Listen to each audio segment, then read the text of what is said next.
Est-ce que parce qu'elles diffusent beaucoup de lumière, ou parce qu'elles s'ouvrent dans les deux sens, ou parce qu'elles ont un aspect moderne, ou tout simplement parce qu'elles sont si faciles à monter?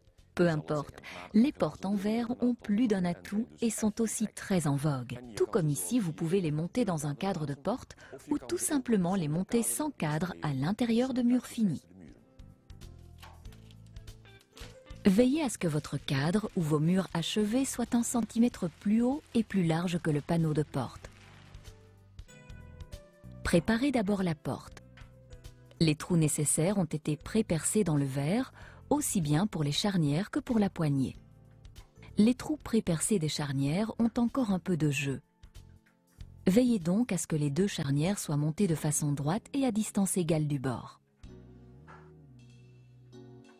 La poignée se monte également très facilement en serrant les vis avec une clé hexagonale.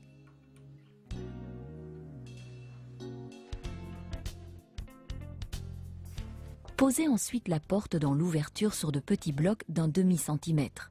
Vissez maintenant les charnières contre la paroi et mettez-les à niveau l'une sous l'autre.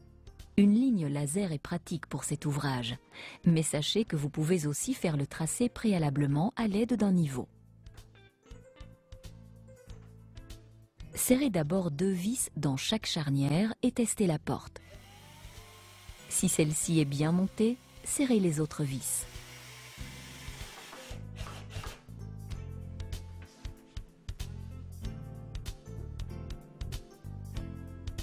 Les charnières fermeront automatiquement la porte à partir d'un angle de 25 degrés. Avec une plus grande ouverture, la porte restera dans la position dans laquelle vous l'aurez placée. Bien entendu, vous pouvez obtenir ces portes en verre dans de nombreuses dimensions standards et, si nécessaire, les faire également fabriquer sur mesure. En plus, vous avez un vaste choix de motifs sablés, de telle sorte que vous trouvez réellement un concept à votre goût. Si on a toujours voulu vous faire croire que les portes en verre sont très chères et que vous ne pouviez pas les placer vous-même, vous êtes désormais mieux renseigné.